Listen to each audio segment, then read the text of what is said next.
Section 3 के विषय में जानें। सेक्शन 3 कहता है कि जेजेबी जुवेनाइल जस्टिस बोर्ड कौन से आधारों के द्वारा मार्गदर्शित होगी, यानी उसके मार्गदर्शन का नियम क्या होगा, क्या देखेगी।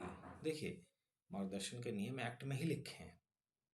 ये नियम आपको याद करने आवश्यक है क्योंकि कोई भी ऑप्शन में आ सकता है। जैसे कि बच्चों को हम इनोसेंट मानेंगे, प्रिजम्पशन ऑफ इनोसेंस। ये भी मानेंगे कि बच्चों की डिग्निटी है, उसका महत्व है। बच्चे का पार्टिसिपेशन होगा, बेस्ट इंटरेस्ट में होगा। फैमिली रिस्पॉन्सिबिलिटी, चाहे बायोलॉजिकल फैमिली को, अडॉप्टिव या फॉस्टर फैमिली को, उसकी रिस्पॉन्सिबिलिटी के अकॉर्डिंग होगा। सेफ्टी होगी, पॉजिटिव मेजर्स ले जाएंगे और ऐसे किन्हीं शब्दों का इस्तेमाल नहीं किया जाएगा जो बच्चे के लिए ठीक नहीं है। या principle of non waiver of rights, उसके राइट्स को किसी भी हालत में छोड़ा नहीं जाएगा। इक्वलिटी दी जाएगी, नॉन डिस्क्रिमिनेशन किया जाएगा। बच्चे की प्राइवेसी और कॉन्फिडेंशियलिटी होगी, यानी बच्चे का नाम अगर जो कोई ऑफेंडर है तो उसको लिखा नहीं जाएगा, जाना नहीं जाएगा, उसको प्रसारित नहीं किया जाएगा, ये सब है। और बच्चे को एज ए लास्ट रिसॉर्ट, यानी अंतिम उपाय के रूप में बच्चे को इंस्टीट्यूशंस में रखा जाएगा। वैसे तो देखा जाएगा अपने रिलेटिव के यहाँ रहे, अपने फैमिली में रहे, अपने गार्जियन के पास रहे, लेकिन लास्ट रिसोर्स यही होगा कि उसको किसी संस्था, ऑर्फनेज, चाइल्ड केयर इंस्टीट्यूशन या और भी बहुत सारे संस्थाएं वहाँ रखा जाए। लास्ट में बच्चे को रिस्टोर किया जाएगा, यानी जहाँ से आया उसको उस फैमिली, उस समाज के बीच में जोड़ा जाएगा। दूसरा, उसको बच्चा जो कि सीसीएल है, उसको जुडिशियल प्रोसीडिंग उसके इंटरेस्ट में की जाएगी और उसके इंटरेस्ट के साथ साथ सोसाइटी का भी इंटरेस्ट देखना पड़ेगा। मान लीजिए कोई बच्चा है 16 से नीचे और उसने हीनियस ऑफेंस नहीं किया, हीनियस ऑफेंस किया तो एक अलग विषय है। लेकिन कोई बच्चा जो 18 से नीचे है और उसने साधारण ऑफेंस किया है तो उस बच्चे को एडमोनिश से, उस बच्चे को यानी रिफॉर्मेटिव प्लेसेस में, इंस्टीट्यूशन में डालकर उसको रिफॉर्म किया जाएगा, ये सब है।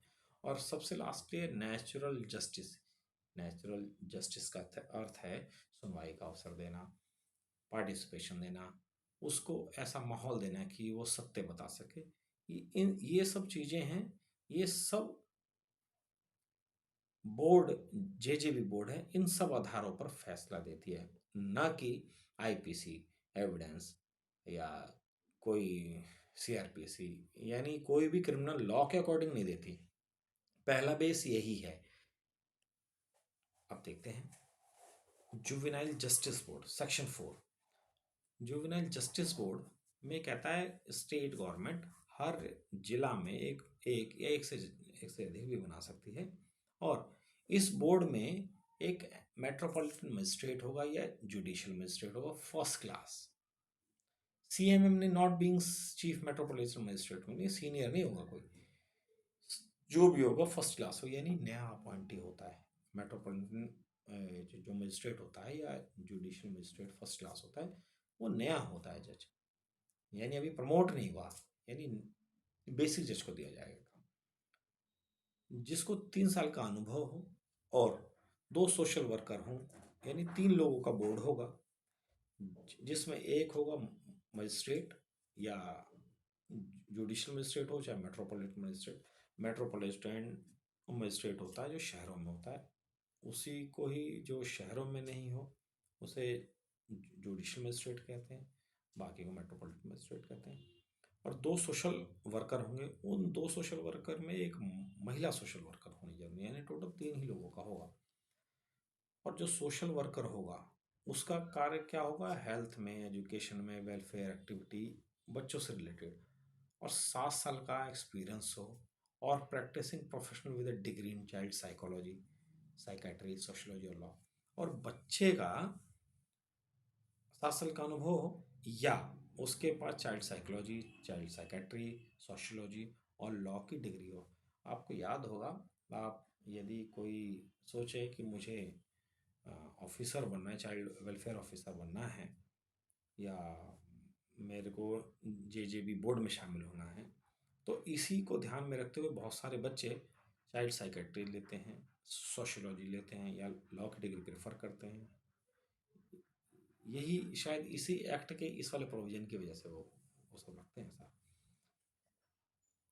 सेक्शन 4 का पार्ट 4 कहता है कि किसी भी व्यक्ति को मेंबर नहीं बनाया जाएगा जब उसने ह्यूमन राइट या चाइल्ड राइट का वायलेशन, वो वैसे ह्यूमन राइट में चाइल्ड राइट भी इंक्लूड है, या नैतिक रूप से असभ्य है, गलत है, या उसको सजा मिल चुकी है, या रिवर्स हो चुकी है, और ये सब है ऑफेंस के रिगार्ड, यानी ऑफेंडर भी नहीं होना चाहिए, और ना ही नौकरी से रिमूव किया गया हो, ठीक है, ना ही चाइल्ड अब्यूज, चाइल्ड एम्प्लॉयमेंट और ऐसा कोई ह्यूमन राइट का कोई वायलेशन में भी शामिल होना चाहिए, इस तरीके से। अच्छा, जो भी ये बोर्ड होगा इसको 60 दिन के अंदर, यानी उनके अपॉइंटमेंट के साथ 7 दिन के अंदर उनको ट्रेनिंग देनी चाहिए। अच्छा देखिए, इसमें रेगुलर गवर्नमेंट एम्प्लॉय तो एक ही होता है, यानी जो मजिस्ट्रेट बोर्ड में मजिस्ट्रेट ही एक रेगुलर एम्प्लॉय है, गवर्नमेंट एम्प्लॉय। दो तो सोशल वर्कर हैं, वो गवर्नमेंट एम्प्लॉय नहीं होते, वो चेंज होते रहते हैं, थोड़े थोड़े दिन बाद उनका एग्रीमेंट होता है, उनको रोज की सैलरी या रोज का जो उनका ऑनरेरियम है वो दिया जाता है।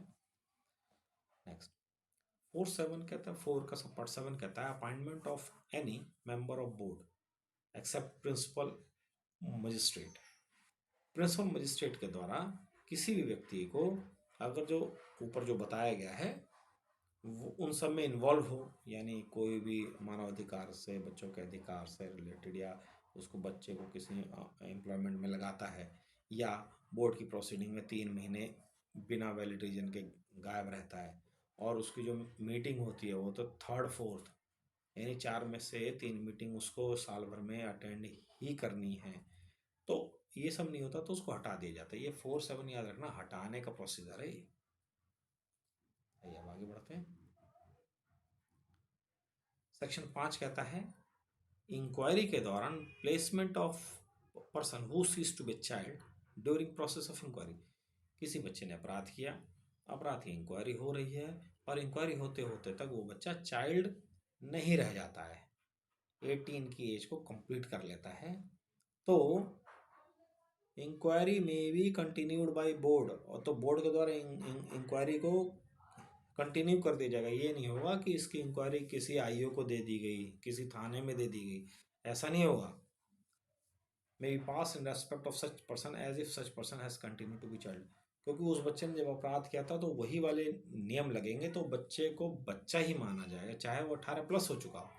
इंक्वायरी बोर्ड ही करेगी, कोई ये नहीं बोल सकता कि बच्चा अब तो मेजर हो गया, अब तो इसका तो लोकल पुलिस को जाना चाहिए, ऐसा नहीं होगा। सेक्शन 6 कहता है, अच्छा ये याद रखेंगे, सेक्शन 3, सेक्शन 4, सेक्शन 5, सेक्शन 6, ये एग्जाम में पूछ सकते हैं। आगे देखें, जब कोई व्यक्ति 18 से नीचे का है, who has completed 18 years of age and apprehended for committing an offence when he was below the age of 18, such shall be treated as child during the process of inquiry। ये वही बात है, ये ऊपर की बात को अलग तरीके से बोल रहा है, ठीक है, उसी बात को कर रहा है। सेक्शन 6 का 2 कहता है इफ जो ऊपर के जो हैं ये वाला, जिसने 18 की एज तो कंप्लीट कर ली गई हो, और तो उसको बेल पे रिलीज कर दिया जाए, बेल पे नहीं भी रिलीज होता तो सेफ्टी होम में रखा जाए। सेफ्टी होम मतलब उसको अपने घर पे, रिफॉर्मेटिव होम में, अनाथालय में, कहीं भी जो बहुत सारे बोर्ड बने हुए हैं, बहुत सारी संस्थाएं बनी हुई, वहां भेजा जाए, ठीक है। सेक्शन 10 इंपॉर्टेंट है, ध्यान रखें। सेक्शन 10 कहता है apprehension of child alleged to be in conflict with the law. जैसे ही ये मालूम होता है कि कोई बच्चा alleged to be in conflict with the law, कि बच्चा कथित रूप से पुलिस द्वारा अप्रीहेंड यानी अरेस्ट किया गया है, तो इसको स्पेशल जुवेनाइल पुलिस के चार्ज में रहेगा, या जो भी चाइल्ड वेलफेयर पुलिस ऑफिसर, उसका नाम स्पेशल जुवेनाइल पुलिस भी हो सकती है, चाइल्ड वेलफेयर ऑफिसर भी हो सकता है, वो अप्रीहेंड, वो इसे गिरफ्तार करेगा, और इस बच्चे को बगैर विद इन 24 आवर्स के बच्चे को बोर्ड के सामने पेश किया जाएगा, ठीक है। और बच्चे को इन नो केस, किसी भी हालात में बच्चे को लॉकअप में या जेल में नहीं डाला जाएगा, देखिए ये ऑब्लिगेशन बनाई गई है। कोई नॉर्मल पुलिस नहीं उसे गिरफ्तार करेगी, और जो गिरफ्तार उसे अप्रीहेंड करती, देखिए अरेस्ट नहीं लिखा है, अप्रीहेंड लिखा है। अप्रीहेंड का अर्थ होता है पकड़ना, क्योंकि अभी वो बच्चा है, इसलिए उसे अरेस्ट नहीं लिख सकते हम। तो पुलिस ने अप्रीहेंड किया, तो उसको स्पेशल जुवेनाइल पुलिस को दे देगी, या वेलफेयर पुलिस ऑफिसर को दे देगी, चाइल्ड वेलफेयर पुलिस ऑफिसर को। और किसी भी हाल 24 घंटे के अंदर और किसी भी हालत में उसे लॉकअप में नहीं डाला जाएगा, जेल में नहीं डाला जाएगा। और उस बच्चे को सहायता दी जाएगी। वॉलेंट्री ऑर्गेनाइजेशन, एनजीओ ऑर्गेनाइजेशंस हैं, या कोई भी एडवोकेट भी, कोई भी एडवोकेट, कोई संस्था है जो बच्चों के अधिकारों के लिए लड़ रही है, चाहे वो वॉलेंट्री हो या नॉन वॉलेंट्री ऑर्गेनाइजेशंस हो, वो बच्चे को अगर बोर्ड के सामने बच्चे को पेश कर रहे हैं तो उस एनजीओ को लाना ज़रूरी है, वो एनजीओ भी रहेगा साथ में। और ऐसे बच्चे को ऑब्जर्वेशन होम और प्लेस ऑफ सेफ्टी में अगर ज़रूरत है तो भेजा जाएगा। ये कोई ज़रूरी नहीं, ये लास्ट रिसोर्ट्स हैं, वरना उसके गार्जियन, उसके पेरेंट्स को दिया जाएगा, या बच्चा जहाँ चाहता है। सेक्शन 11 कहता है charge role of person in whose charge child in conflict with the law is placed. ऐसा बच्चा जो any person in whose in charge, इसके चार्ज में बच्चे को दिया गया है, जैसे चाहे वो ऑब्जर्वेशन होम हो या किसी का घर ही हो या उसका कोई रिलेटिव हो, तो बच्चे की रिस्पॉन्सिबिलिटी उसके ऊपर वैसे ही करेगी जैसे चाइल्ड का पेरेंट्स उसकी रिस्पॉन्सिबिलिटी रखना चाहिए है, या रखना चाहिए था, या जो होता है generally. Bail to a person who is apparently a child alleged to be in conflict with the law. ऐसा बच्चे को जिसने अप्रीहेंड किया गया है, बी रिलीज, उन बच्चों को बी रिलीज किया जाए श्योरिटी, विदाउट श्योरिटी और place under supervision of probation officer as the under the care of any fit person. अब फिट पर्सन क्या होता है? Child under the care of any fit person. Fit person का अर्थ है कोई भी व्यक्ति जो उपयुक्त हो, उसको be release on bail, bail में किया जाए, या चाहे छोटी या बगैर छोटी को बेल दी जाए, या ऐसे व्यक्ति को पीओ होता है, एक ऑफिसर होता है, वो चाइल्ड वेलफेयर ऑफिसर ही होता है, वो पीओ के सुपरविजन में रखा है। देखिए या तो उसे बेल दे दी जाए, या सुपरविजन में रखा जाए, या किसी भी फिट पर्सन के सुपरविजन में, चाहे वो हो सकता है उसका उसका पेरेंट्स ही क्यों ना हो, उसका भाई, उसका चाचा, वो उसका बाप, यानी 3 हैं ये तरीके। बेल दिया जाए, या उसको सुपरविजन में रखा जाए, पीओ बोलते हैं प्रोबेशन ऑफिसर के सुपरविजन में, या किसी भी फिट पर्सन के, चाहे उसका रिश्तेदार ही क्यों ना, दोस्त ही क्यों ना हो, मतलब दोस्त तो खैर एक छोटी बात होगी, तो दोस्त तो कोई बड़ी उम्र का जिसके साथ वो फ्रेंडली बिहेवियर रखता हो। लेकिन उस ऐसे बच्चे को रिलीज नहीं किया जाएगा जो लगता है कि अगर उसको छोड़ दिया जाए तो ऐसे लोगों की संगति में आ जाएगा जो उसे नैतिक, फिजिकली, साइकोलॉजिकली उसको डेंजर में डाल सकते हैं, या ऐसे व्यक्ति का, या ऐसे बच्चे के जो रिलीज से न्याय बाधित हो सकता है। तो ऐसी सिचुएशन को जब रिलीज ना करना हो तो बोर्ड ऐसे रीजन को लिखेगी हम क्यों नहीं करें। जैसे निर्भया गैंगरेप में उस बच्चे को रिलीज इसलिए नहीं किया गया था इनिशियली, क्योंकि ये माना जा सकता था कि वो और जो अपराधी हैं उनके कांटेक्ट में आ सकता है। दूसरा, ऐसा भी हो सकता है कि वो बच्चा और अपराध करे, क्योंकि उसकी उसको मालूम चल गया था कि वो माइनर है, तो उसके ऊपर कुछ एक्शन हो नहीं सकता, तो हो सकता है और अपराध और और अपने अपराध को आगे बढ़ाया, अपने विचार को आगे बढ़ाया, तो इसीलिए उस व्यक्ति को, उस बच्चे को बेल नहीं दी गई थी।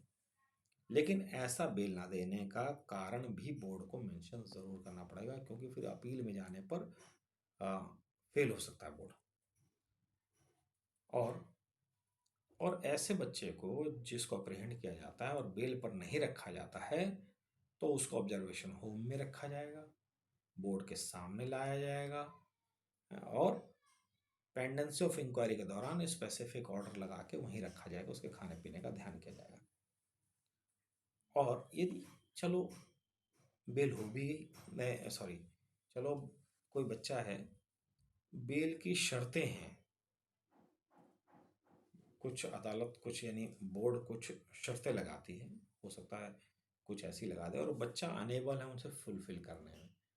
जैसे हो सकता है उसको सोशल वर्क का कोई काम दे दे और वो साइकोलॉजिकली ठीक ना हो बच्चा, मेंटली अनस्टेबल हो, तो 7 दिन के अंदर अगर बेल की शर्तें पूरी नहीं करता है तो बोर्ड के सामने बेल की शर्तों को मॉडिफाई के लिए दोबारा लेके जाए, यानी बच्चे को बेल दी ही जाएगी अगर बच्चा ठीक है तो, ऊपर की शर्तें अगर जो सब कुछ फुलफिल होती तो।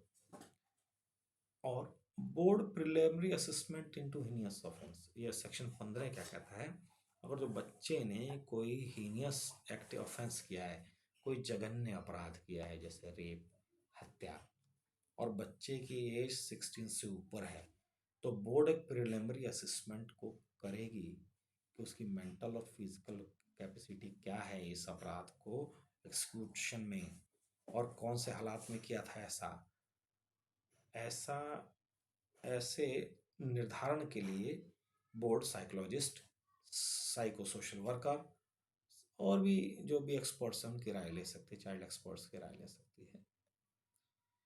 ऑर्डर्स देखते हैं कि जब CCL यानी child in conflict with the law, जब ये बोर्ड के सामने पेश किया जाएगा, चाहे चाहे वो 16 से बड़ा हो, चाहे 16 से छोटा हो, चाहे हीनियस एक्ट किया हो चाहे ना किया हो, और उसकी सोशल इन्वेस्टिगेशन हो जाती है, यानी साइकेट्रिस्ट की भी हेल्प ले लेता है, उसके सारे ऑसिफिकेशन भी हो जाती है, उसके हड्डियों का टेस्ट भी हो सकता है, उसका पास्ट कंडक्ट को भी जान लिया जाता है, उसकी साइकोलॉजिकली स्टेटस को जान लिया जाता है, उसकी सोशल बिहेवियर को, उसको उसके फैमिली हिस्ट्री को जान दिया जा सकता है।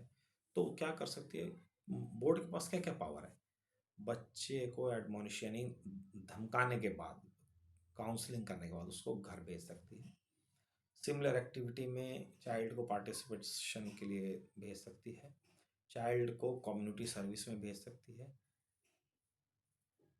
फाइन पे करने के लिए बोल सकती है बच्चे को या बच्चे के पेरेंट्स को, या उसका कोई अच्छा कंडक्ट रहता है तो फिट पर्सन को बॉन्ड भरवा के 3 साल के लिए उसको बाहर निकाल सकते हैं, और चाइल्ड के बिहेवियर के अकॉर्डिंग भी उसको बाहर भेज सकते हैं, स्पेशल होम में भी रख सकते हैं पर 3 साल से अधिक नहीं, रिफॉर्मेटिव सर्विसेज जिसमें एजुकेशन शामिल है, बच्चे को रिफॉर्म करने में education, skill development, counselling, behaviour modification therapy, psychiatric support, इन सबको स्पेशल होम में भी डाला जा सकता है। मतलब बोर्ड के पास देखिए इतनी पावर है, यानी सवाल आ सकता है सेक्शन 8 में बोर्ड क्या क्या ऑर्डर दे सकती है, तो ये याद रखें बोर्ड बहुत बड़े बड़े आदेश दे सकती है, और इसके साथ साथ ऑर्डर ये भी दे सकती है स्कूल जाए, वोकेशनल ट्रेनिंग करे, यानी कुछ स्किल डेवलप करे, या